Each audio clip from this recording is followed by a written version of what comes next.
Velthar stood on the bridge of the Coalition warship Eternal Sentinel, watching the stars drift past the massive viewports. His scales, a deep green that marked him as a Kashari warrior scholar, caught the light from distant suns. He had spent 3 years studying human military history in the grand archives of his homeworld. Now for the first time he would see humans in actual combat. The war against the Void Swarm had been going poorly, 6 months of steady losses, colonies falling, entire fleets destroyed. The swarm was unlike anything the galaxy had faced before. They consumed everything, leaving nothing but empty husks of worlds behind. The Coalition needed every species, every soldier, every advantage they could find. That was why Velthar was here. His people, the Keshari, were known throughout the galaxy as fierce warriors. They had natural armor, sharp claws, and strength that could bend steel.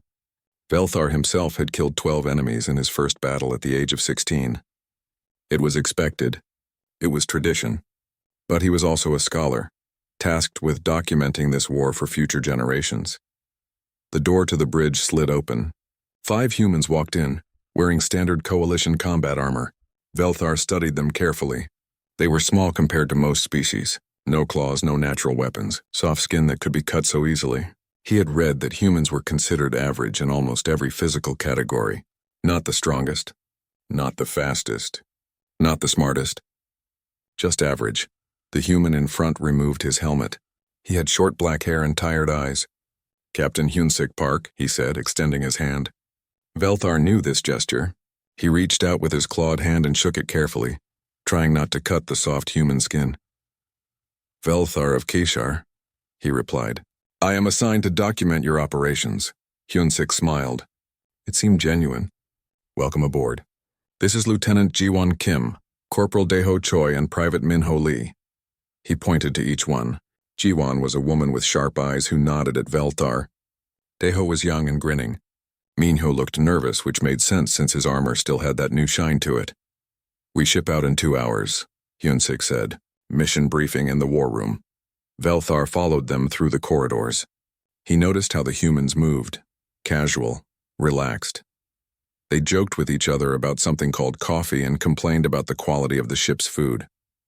Daeho pushed Minho playfully and the younger human stumbled, laughing. This was not how Keshari warriors behaved before battle. His people were silent, focused, preparing their minds and bodies. In the war room, a hologram displayed a planet. Red markers covered most of its surface. Caldris 7, said the mission coordinator, a multi-limbed Torvan officer. "Mining colony. Population 8,000.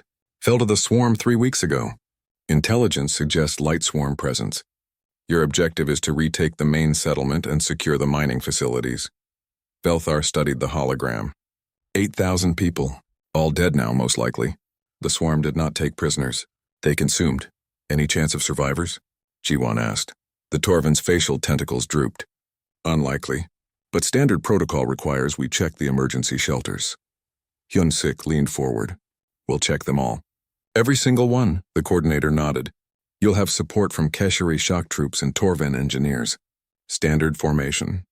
The humans will take point." After the briefing, Velthar found the humans in their quarters. He expected them to be preparing weapons or reviewing tactics.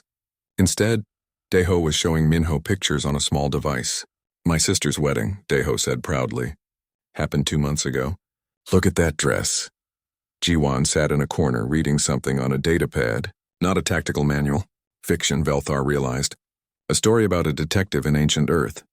Hunsik was writing something, his stylus moving across a digital surface in flowing script. "Do you not prepare for battle?" Velthar asked. Hunsik looked up. "We are preparing. This is how we prepare. By looking at pictures and reading stories. By remembering why we fight," Jiwon said without looking up from her datapad. Velthar did not understand. Keshari prepared by meditating on honor and victory. They sharpened their claws and tested their armor. They certainly did not look at wedding pictures or read detective stories. Minho noticed Velthar's confusion. "It's different for humans, I guess. We need to remember there's something worth protecting. Otherwise, what's the point?" "The point is victory," Velthar said. "No," Hunsik replied quietly. "Victory is just a means. The point is what comes after." 2 hours later, they boarded the dropship. 30 soldiers total, 10 humans, 12 Keshari, 8 Torvan.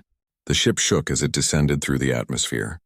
Velthar checked his weapon, a plasma rifle standard issue for his species. Around him, the Kashari warriors were silent, ready. The Torvan engineers checked their equipment nervously. The humans talked quietly among themselves. "Think the food down there is still good?" Deho asked. "Deho, the swarm ate everyone," Minho said. "Yeah, but maybe the canned stuff survived." "I'm so tired of ship rations," Jiwon snorted. "If we survive this, I'm buying you dinner at the best restaurant on the next station." "Promise?" "Promise!" The dropship lurched. Warning lights flashed. They were landing. The rear door opened and Velthar got his first look at Caldra 7. Gray. Everything was gray. The buildings, the ground, even the sky seemed muted. But worse than the color was the smell. Sweet and rotting. The swarm left their scent everywhere, marking territory like animals. The humans moved out first. Velthar noticed a change in them. The joking stopped. They spread out in perfect formation. Weapons raised, eyes scanning every shadow. Hyunsik made hand signals, and the team moved like water flowing around obstacles, covering each other. Maybe, Velthar thought, there was more to humans than he had read in books. They advanced into the colony. The main street was empty. Doors hung open. Vehicles sat abandoned. Velthar saw drag marks on the ground, leading into dark buildings. He knew what made those marks. Movement, Jiwon whispered. Everyone froze. From around a corner, something skittered. Low to the ground. Multiple legs. A swarm drone, its carapace gleaming in the dim light. It saw them and shrieked. Daiho fired first. The drone exploded in green ichor. But more shrieks answered from deeper in the colony. "Many more. Contact!" Hyunsik shouted. "Defensive positions!" The swarm came like a wave. Dozens of drones, each the size of a large dog with mandibles that could cut through armor. Velthar fired his rifle, his training taking over. Beside him, the humans fired with careful precision. No panic, no fear. Just smooth, practiced movements. A drone leaped at Minho. Before Velthar could react, Deho was there, smashing it aside with his rifle butt. "Stay close to me," he yelled. The battle lasted 3 minutes. When it ended, 30 drones lay dead. The coalition force had no casualties. Velthar looked at the humans. They were checking their ammunition, reforming their line. Hyunsik walked among them, touching shoulders, saying quiet words. This was professional, efficient, but still, Velthar sensed something was missing. Where was the battle fury? The warriors' joy? The humans fought like they were doing a job. "Good work," Hyunsik said to everyone. But that was just the scouts. The real swarm is deeper in. "Stay alert." They moved forward into the gray colony. Velthar followed, his academic curiosity becoming something else. Something like concern. Because if this was just the scouts, what waited ahead? And why were the humans still so calm? The colony got worse the deeper they went. Velthar had seen death before. War was part of Kashari culture, but this was different. The swarm did not just kill. They transformed. Organic matter coated the walls like a second skin. It pulsed slowly as if breathing. Buildings were no longer buildings. They were hives. Jiwon stopped at the entrance to what had been a school. The sign still hung above the door, though the words were half covered in swarm resin. She stared at it for a long moment. Hyunsik touched her shoulder and she nodded, moving forward. Inside, the desks were still arranged in neat rows. Small desks. For children. But the children were gone.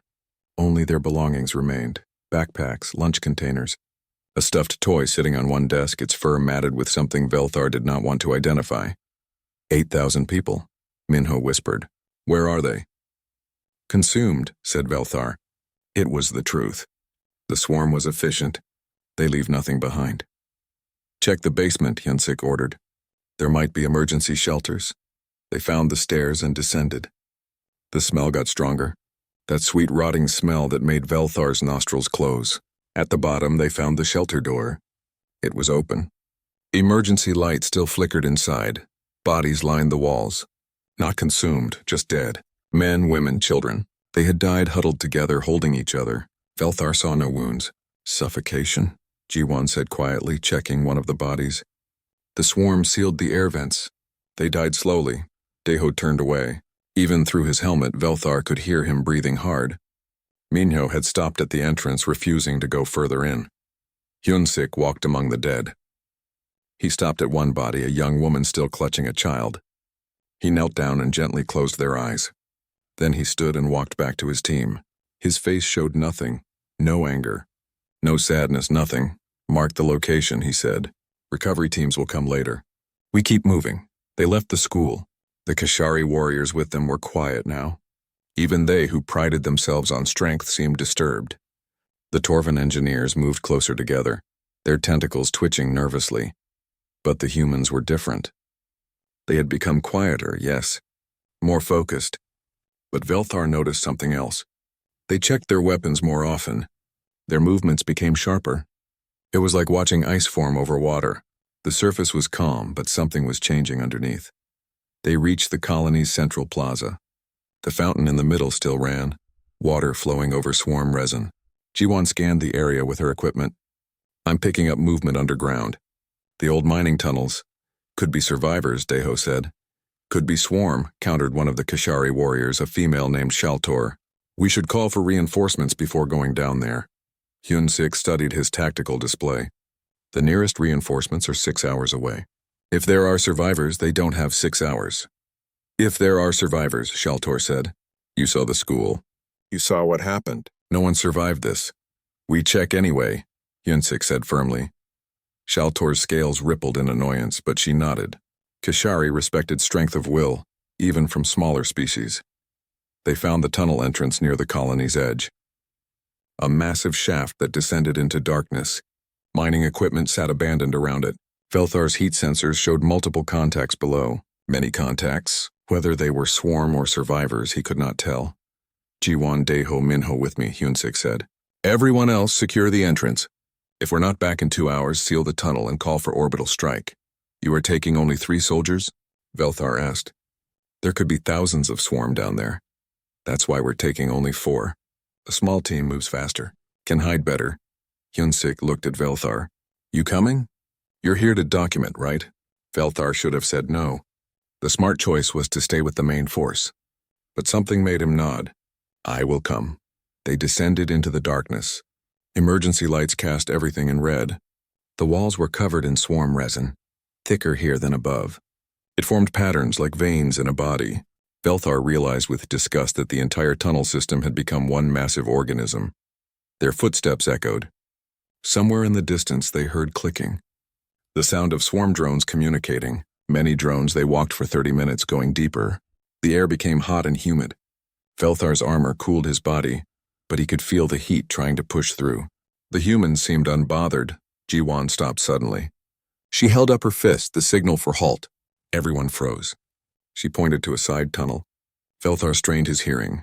There, very faint. A sound that was not clicking, crying. A child crying. Hyun-sik made hand signals. They moved toward the sound slowly, weapons ready. The tunnel opened into a larger chamber. It had been a maintenance room once. Now it was a fortress. Metal sheets welded over the entrance. Automated turrets mounted on makeshift towers. And behind the barricade, Velthar saw movement, people, living people. Don't shoot, Hyun-sik called out. Coalition forces. We're here to help. For a moment, nothing happened. Then a section of the barricade moved. A face appeared.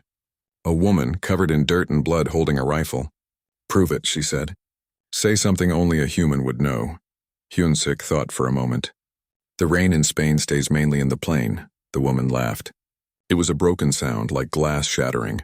That's the stupidest password ever. She lowered her rifle. Get in here, quick, they'll smell you. They slipped through the barricade.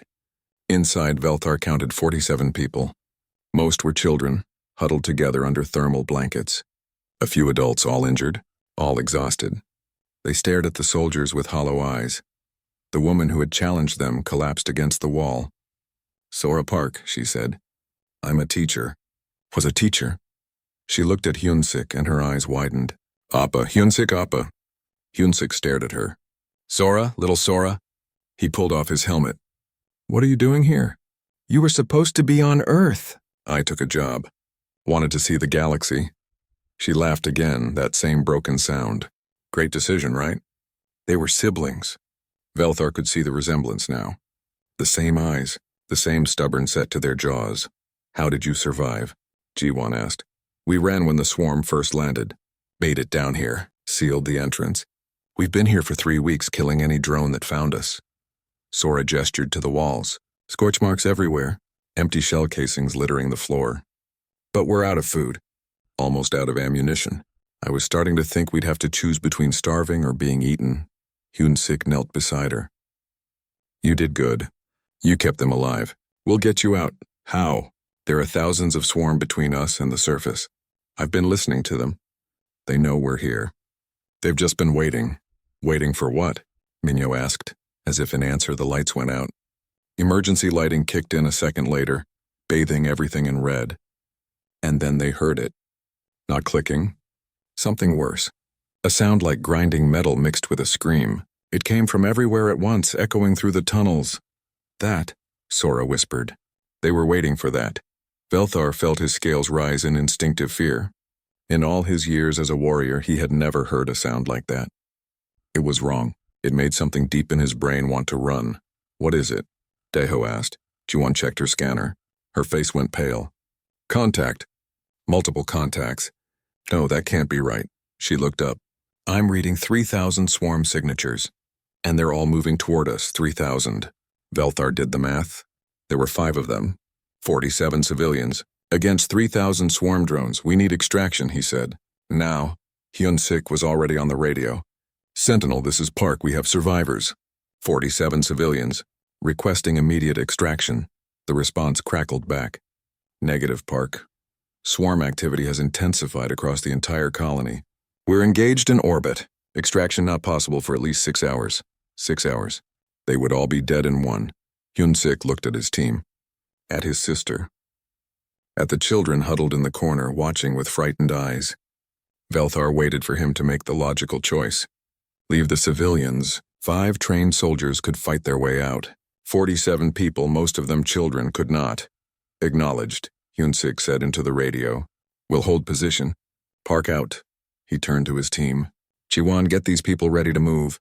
We're taking them to the eastern extraction point. It's further but more defensible. Hyun-sik, Jiwon said quietly. We can't protect 47 people against 3,000 swarm, you know we can't. We're not protecting them, Hyun-sik replied. We're buying them time to run. The grinding scream came again, closer now. The swarm came like a living tide. Velthar heard them first, the clicking and scraping of thousands of legs on stone. Then he saw them pouring through the tunnels like water, their carapaces gleaming in the red emergency lights. Fire, Hyun-sik shouted. The humans opened fire. Their rifles lit up the darkness, each shot precise and controlled. Drones fell by the dozens, their bodies piling up in the narrow tunnel. But more came behind them. Always more. Velthar fired his plasma rifle until the barrel glowed hot. Beside him, Sora Park used an old mining laser, cutting through drones that got too close. The children were running now, led by Jiwon deeper into the maintenance complex. Minyo covered their retreat, walking backward, never stopping his fire. A drone broke through the line. It leaped at Velthar, mandibles wide. Before he could react, Daeho was there. The young human grabbed the drone with his bare hands and slammed it into the wall. Once, twice, 3 times until it stopped moving. His gloves were torn. Velthar could see blood. Keep moving, Hyun-sik yelled. They fell back through a series of chambers, each one smaller than the last. The swarm followed, relentless. Velthar's ammunition counter showed red. Empty. He drew his combat blade, a traditional Keshari weapon. If he was going to die, it would be with honor. But the humans did not stop. Even when their rifles ran dry, they kept fighting. Jiwon used her empty weapon as a club. Daeho pulled out a combat knife and met the drones head-on. These were not the casual, joking humans from the ship. These were something else. Something primal. They reached the eastern extraction point, a large chamber with high ceilings. Once it had been a storage depot. Now it was their last stand. Hyun-sik set up a defensive perimeter using cargo containers and mining equipment. It would not hold for long, but it might hold long enough. 6 hours, Jiwon said, checking her chronometer. We need to survive for 6 hours. Velthar looked at the entrance. The swarm was gathering there, a mass of writhing bodies. Thousands of them. Waiting. They knew the humans were trapped. There was no hurry now. Why do they wait? Minyo asked. They want us afraid, Sora said. She was holding a child no more than 5 years old. The child was sleeping, exhausted beyond fear. That's what they do. They make you wait, make you think about dying. It's worse than just killing you. Hyun-sik checked his weapon. He had 1 magazine left. Jiwon had 2. Daeho had a knife in his hands. Minho looked at his empty rifle and set it down carefully. "I'm sorry," he said to Hyunsik. "I wasted ammo. I should have been more careful." "You kept them alive," Hyunsik replied. "That's all that matters." The swarm attacked again. This time they came from all sides, pouring through ventilation shafts and maintenance tunnels. The humans formed a circle around the civilians, their backs to each other. Velthar joined them, his blade slashing through any drone that got close. He lost track of time. Everything became a blur of movement and violence. His arm ached from swinging his blade. His scales were torn in a dozen places. He saw Jiwon take a hit, a drone's claw raking across her side. She screamed but did not fall. She killed the drone and kept fighting. Daeho was covered in green ichor and his own blood. A drone had bitten through his armor into his leg. He limped now, but he did not retreat. He stayed on the line, protecting the civilians behind him. Minho had found a piece of pipe and was using it like a club. His face was pale, but his hands were steady. He looked terrified, but he fought anyway, and Hyunsik was everywhere, coordinating the defense, pulling wounded soldiers to safety, killing drones with efficient, brutal movements. Velthar watched him and finally understood. The humans were terrified, all of them. He could see it in their eyes, hear it in their ragged breathing. They were not fearless warriors. They were scared, exhausted, injured people who kept fighting because someone had to. "Fall back," Hyunsik ordered. They retreated to a smaller chamber, fewer entrances to defend. The civilians were pressed against the back wall. Some of them were crying. Others just stared with empty eyes. The swarm gathered outside. Velthar could see them through the doorway, a living carpet of claws and teeth. There were too many. Even he, trained from birth as a warrior, knew this was the end. "I am sorry," he said to Hyunsik. "I thought humans were weak." "I was wrong," Hyunsik laughed. It was a harsh sound. "We are weak. We're soft and slow and we die easy. But we're also stubborn. Too stubborn to know when we're beaten." A drone charged through the door. Daeho met it head-on, his knife flashing. They went down together, the drone's mandibles closing around his shoulder. Daeho screamed and drove his knife into the drone's eye. It died, but more came behind it. "Daeho!" Minho yelled. He ran forward, trying to pull the young corporal to safety. A drone caught him. Then another. They dragged him toward the mass of swarm bodies. Daeho, bleeding and broken, somehow got to his feet. He ran after Minho, disappearing into the horde of drones. Velthar heard him yelling, heard the wet sounds of combat. Then nothing. They were gone. Both of them. Jiwon tried to go after them. Hyunsik grabbed her. "No, we need you here. They're our team. And they died buying us time. Don't waste it." Velthar saw tears on Jiwon's face, but she turned back to the defense. Her jaw was set. Her hands did not shake. She picked up her rifle and checked the magazine. Her last magazine. She looked at Hyunsik and nodded. The swarm came again. Velthar fought until his blade broke. Then he fought with his claws. Then with his hands. Beside him, the humans did the same. When Jiwon's rifle ran empty, she used it as a club until it shattered. Then she drew a knife. When the knife broke, she used a piece of the broken rifle. Time lost meaning. Velthar's vision narrowed. He could hear Sora behind him singing to the children. A soft song in Korean. He did not understand the words, but he understood the meaning. Comfort in the darkness. Hope when there was no reason to hope. A drone slashed across Velthar's chest. He felt his armor crack. Felt warm blood flow down his scales. He stumbled. Another drone came at him. He had nothing left. No weapon, no strength. He waited for the killing blow. Hyunsik appeared between them. The human captain, smaller than Velthar, half his strength, moved with impossible speed. He grabbed the drone and twisted, snapping its neck. Then he pulled Velthar back behind the line. "Stay down," Hyunsik said. "You've done enough." "So have you," Velthar gasped. "You should run. Save yourself." Hyunsik looked back at the civilians. At his sister holding the children. "That's not how we work." The chamber shook. Dust fell from the ceiling. Velthar thought the swarm was collapsing the tunnel. But no, that was weapon fire. Heavy weapon fire. From above. "This is Sentinel Actual." A voice crackled over the radio. "We've broken through the swarm fleet. Extraction is inbound. Hold your position for 30 seconds. 30 seconds. It might as well have been 30 hours. But Hyunsik grabbed his radio. Acknowledged. Park holding. He looked at Jiwon. She was leaning against the wall, blood soaking through her armor. "One more time?" he asked. "One more time." she agreed. They went forward together, into the swarm. Just two humans, wounded and exhausted, buying 30 seconds. Velthar watched them disappear into the mass of drones. He heard Hyunsik shouting in Korean, words Velthar did not know. But he heard the defiance in them, the refusal to surrender. The ceiling exploded inward. Coalition soldiers dropped down on rappel lines. Kashari shock troops, their scales gleaming with battle fury. Torvin heavy weapons teams, and more humans, a full company of them firing as they descended. The swarm broke. For the first time, they retreated. Not from fear of death. The swarm did not fear death, but because suddenly they were outnumbered. The hunters had become the prey. Velthar felt hands lifting him. Medical personnel. He tried to resist. The children, he said. Already evacuated, a medic told him. You're the last ones. They carried him to a dropship. Through the door, he saw Hyunsik and Jiwon being loaded onto stretchers. Both were alive. Barely. Jiwon's right arm was gone, severed at the elbow. Hyunsik had wounds across his chest and face, but they had done it. 47 civilians loaded onto ships flying away from this dead world. 45 of them would live. 2 children had died of their injuries during the fighting. Sora Park sat with their bodies, still singing that soft Korean song. As the dropship lifted off, Velthar looked back at the colony. At the gray buildings covered in swarm resin, at the tunnels where Daiho and Minho had died. He had come here thinking he understood humans, thinking they were just another species. Just another type of warrior. He had been wrong. Humans were not great warriors. They were something more dangerous. They were people who looked at impossible odds and fought anyway. Not because they could win, but because someone had to try. The dropship accelerated toward orbit. Velthar closed his eyes and let the medics work. But he knew he would never forget what he had seen.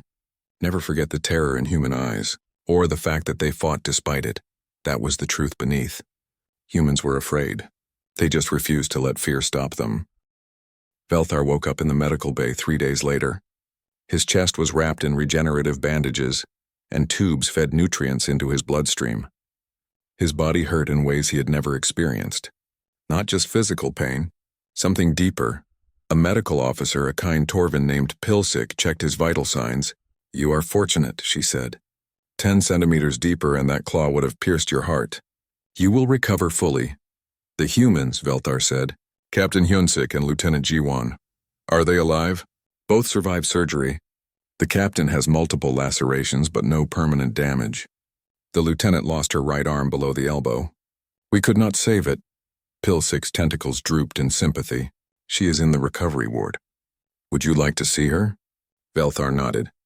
Pilsik helped him into a wheelchair, and they went down the corridor. The medical bay was crowded. Wounded from the Caldra 7 operation filled every bed. Velthar saw Kashari warriors with missing limbs, Torvin with cracked shells, and humans. So many humans. They found Jiwon sitting up in bed looking at her right arm, or where her right arm had been. A temporary prosthetic was attached at the elbow, basic and functional. She flexed the mechanical fingers slowly, testing them. Lieutenant Kim, Velthar said. She looked up. Her face was pale, but her eyes were clear. Velthar, you're alive, good. I should say the same to you, should you? She looked at her prosthetic. Not sure if this counts as living or just surviving. Velthar moved his wheelchair closer.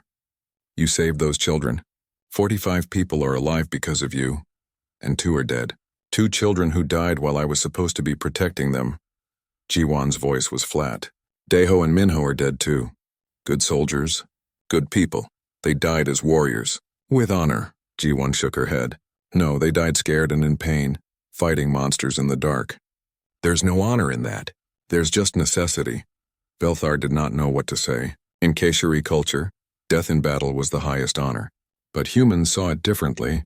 They mourned their warriors instead of celebrating them. I do not understand your people, he admitted. Join the club. Most of the galaxy doesn't. Jiwon moved her prosthetic fingers again. You know what the worst part is? I'd do it again. If there was a choice between my arm and those kids, I'd make the same choice every time. But that doesn't mean I have to like it. That is courage, Velthar said. No. Courage would be not being scared. What we did was just stubbornness. She looked at him. You fought well down there. For someone who thought humans were weak, you sure stuck around when things got bad. I was documenting the war. You were doing more than that. You were part of the team. She smiled, and for a moment she looked less tired. Thank you. Velthar left her to rest. He spent the next week recovering, reading reports about the battle. The official numbers were stark. Coalition forces had retaken Caldris 7, but at a cost. 300 soldiers dead, 700 wounded, and the swarm had simply pulled back to other worlds. The war was far from over. He received a message from Captain Hyun-sik. It was an invitation to a memorial service. Velthar had never attended a human memorial before. He was curious and also apprehensive. Would it be like Kashari ceremonies full of battle songs and stories of glory? The service was held in the ship's observation deck. Velthar arrived early. Chairs were arranged in rows facing a viewport that showed the stars. At the front there was a table with photographs. Velthar recognized Daeho and Minho, but there were other photos too. The 2 children who had died. Some of the coalition soldiers who fell in the fighting. Humans filed in quietly. They wore dress uniforms, dark blue with silver trim. Velthar saw Jiwon enter, her prosthetic arm hidden under her uniform sleeve. Hyun-sik came last, his face scarred but healing. The service began. There were no battle songs, no stories of glory. Instead, people stood and spoke about the dead. They talked about Daeho's love for his family, how he always showed pictures of his sister, about Minho's nervousness before his first mission, and how he had overcome it, about the children, their names, and their dreams. It was not a celebration. It was mourning. Pure and simple. These people had been taken before their time, and everyone here felt that loss. When it was Hyun-sik's turn, he stood at the front and read from a paper. His voice was steady but quiet. Corporal Daeho Choi and Private Minho Lee died doing their duty. They died protecting people who could not protect themselves. In their last moments, they showed courage beyond measure. But I want you to remember something else about them. They were young. They had families who loved them. They had futures that will never happen now. He paused, looking at the photographs. We do not celebrate their deaths. We mourn them, because every death, even a noble one, is a tragedy. It is a future stolen, a story cut short. We honor them by remembering not just how they died, but how they lived. Hyun-sik read their names. Then he read the names of every person who died on Caldris 7. Coalition soldiers, civilians, even some swarm, he said, though he did not know their names, or if they had names at all, because every death matters, he said. Every single one. The service ended with silence. People stood and filed out slowly. Some were crying. Others stood by the photographs saying private goodbyes. Velthar sat in his wheelchair, trying to process what he had witnessed. Hyun-sik approached him. Thank you for coming. I did not understand, Velthar said. My people celebrate warriors who die in battle. We sing of their glory, but you mourn them. Because war is not glorious, Hyun-sik said. It is necessary sometimes. But it is always tragic. Then why do you fight? If you hate it so much. Hyun-sik sat down beside him. Because someone has to. Because if people like us do not stand up, then people like those children die. Not from war. From cruelty, from evil. We fight because the alternative is worse. Velthar thought about this. In Kashari culture, warriors fought for honor, for glory, for the pride of their clans. But humans fought for something different. For protection. For the chance that someone else would not have to fight. I need to research something, Velthar said. May I use the ship's archives? Of course. Velthar spent the next 3 days in the archives. He accessed human history files going back thousands of years. What he found disturbed him. Wars that killed millions. Genocides that destroyed entire peoples. Disasters both natural and artificial. Humans had nearly destroyed themselves dozens of times, but they had also survived. Every time they were pushed to the edge of extinction, they came back. Not because they were strong or fearless, but because they refused to give up. They had a word for it in one of their old languages. Resilience. He found records of something called the World Wars. Conflicts so devastating that they had killed over 100 million humans. He read about soldiers in trenches and jungles and frozen wastelands, fighting not because they wanted to, but because they had to. He found records of humans who had hidden others during genocides, risking their own lives to save strangers. Records of humans who had stood against tyranny, even when it meant certain death. Records of humans who had sacrificed everything for the chance that someone else might live. This was what made humans dangerous. Not their strength or their weapons, but their capacity to keep going when any other species would surrender, their refusal to let horror win. Belthar was writing notes when an alarm sounded. Emergency stations. He rolled his wheelchair to the bridge. The view screen showed multiple contacts emerging from jump space. Swarm ships, hundreds of them. All hands to battle stations, the captain of the Sentinel announced. This is not a drill. The swarm is launching a major offensive. All coalition forces are engaging. Velthar watched as the fleet prepared for battle. He saw human ships moving into formation. Kashari cruisers powering their weapons. Torvan carriers launching fighters. Every species of the coalition working together. Hyunsik appeared on the bridge, still recovering but dressed for combat. We're mobilizing all personnel, he said. Even the wounded. We need everyone. I will fight, Velthar said immediately. You sure? You're not fully healed. Neither are you. Velthar gripped the arms of his wheelchair. Besides, I learned something from you humans. Fear is not a reason to stop. It is just information. What matters is what you do with it. Hyunsik smiled. You're starting to sound like one of us. Perhaps that is not such a bad thing. They went to the armory. Velthar was fitted with a lighter combat rig, something he could use despite his injuries. Ji-won was there too, testing her prosthetic arm with a rifle. The mechanical limb moved smoothly, perfectly synchronized with her targeting systems. How does it feel? Velthar asked. Different.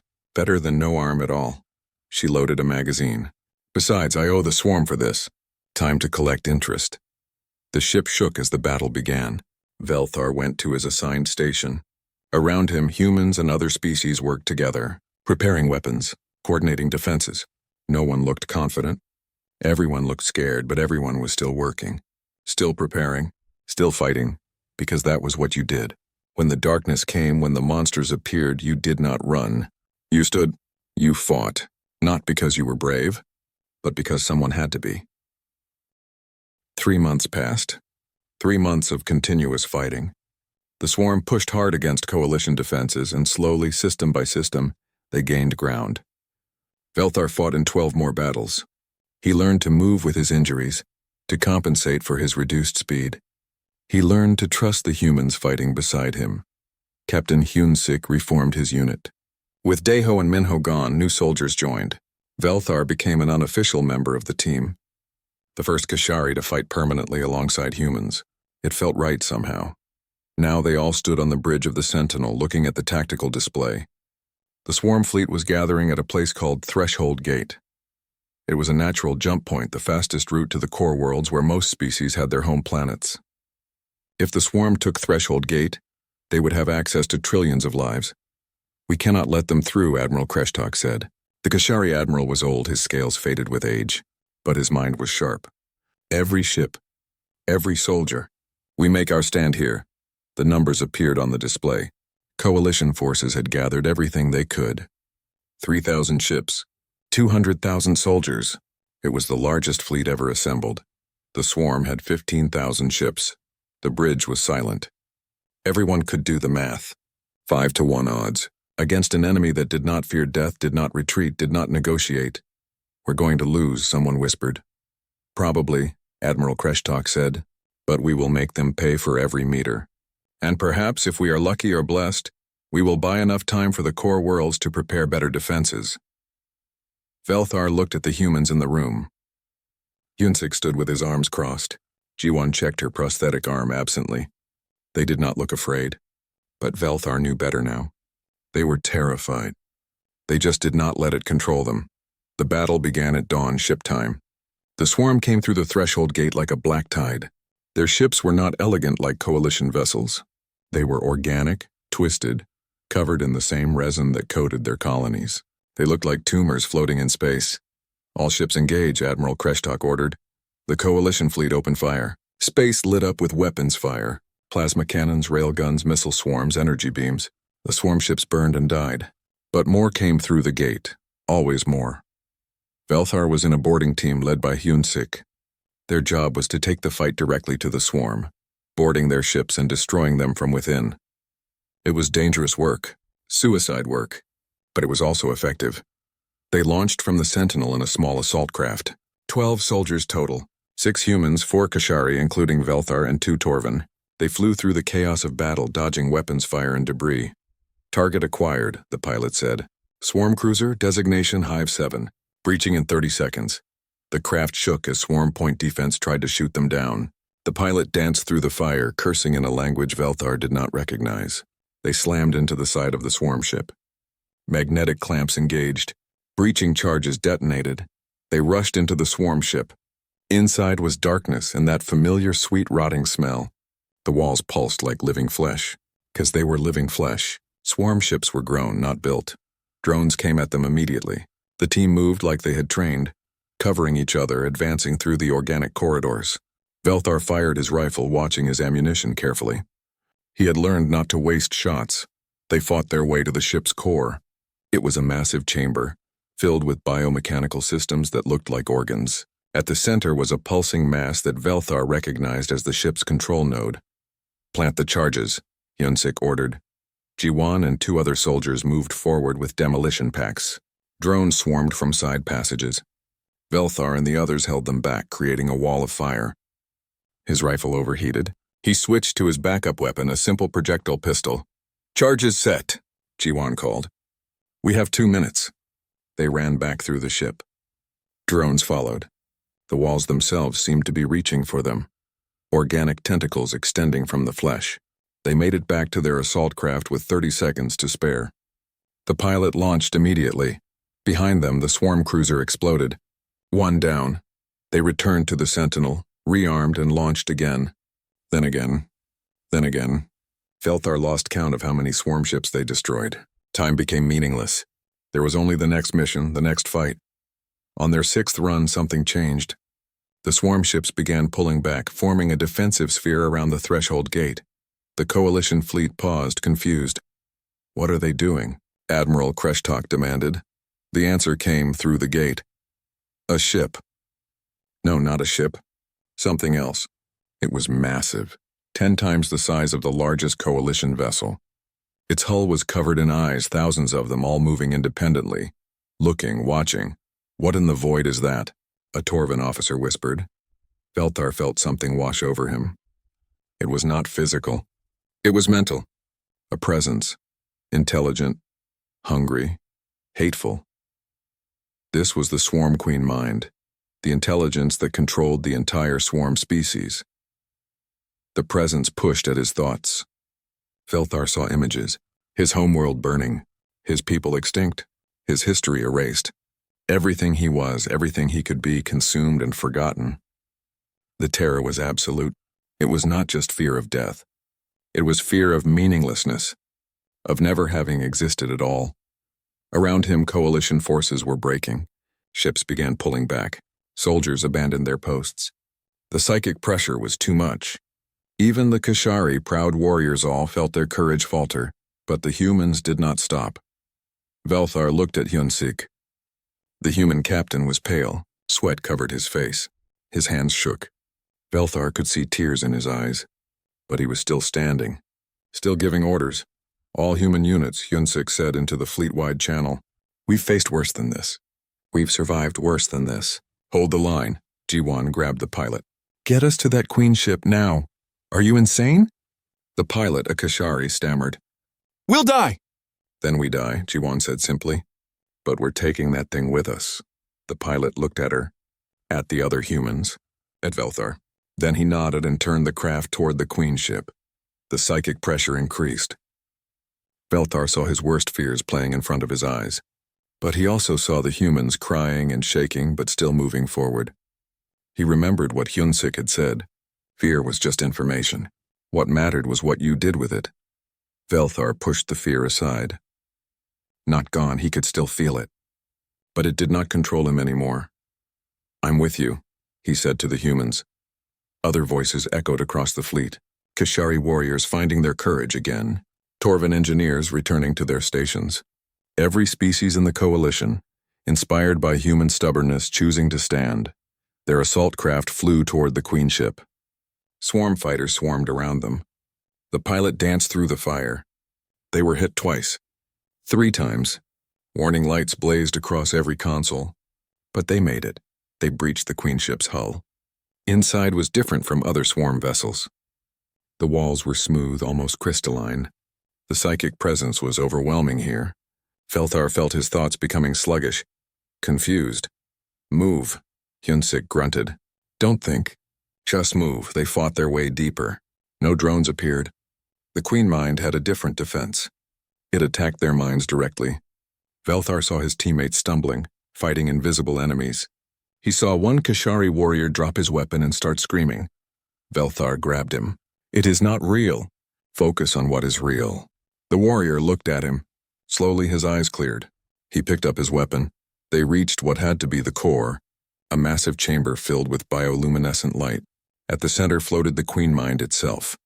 It looked like a brain, but enormous, suspended in clear fluid. Tendrils connected it to the ship. The psychic attack intensified. Velthar fell to his knees. He saw every fear he had ever experienced, every nightmare, every moment of doubt, but he also saw something else. Memories. Human memories bleeding through the psychic connection. He saw human history through their eyes. Wars that killed millions, plagues that destroyed nations, natural disasters that leveled cities, oppression and genocide and endless suffering. Humans had faced so much horror throughout their existence. They had every reason to despair, to give up, to surrender to the darkness, but they never did. They kept going. They rebuilt. They hoped. They fought. Velthar understood now. Humans were not brave because they did not feel fear. They were brave because they felt all of it, every terrible possibility, and chose to hope anyway. He stood up. The fear was still there, but it did not matter. Plant the charges. Hyunsik yelled. Jiwon moved forward with a massive antimatter bomb. The Queen Mind lashed out psychically. Jiwon screamed, but she kept walking, step by step. Her prosthetic arm placed the bomb at the base of the Queen Mind's tank. Timer set. She gasped. 3 minutes. Go. They ran. The ship itself seemed to fight them now. Walls closed. Floors became unstable, but they pushed through. They made it back to their craft with seconds to spare. Punch it. Hyunsik yelled. The pilot launched. Behind them, the Queen ship exploded in a blast of light that briefly outshone the nearest star. The psychic pressure vanished instantly, and across the battlefield, the swarm fleet stopped. Without the Queen Mind to control them, the drones became disorganized. They attacked randomly without coordination,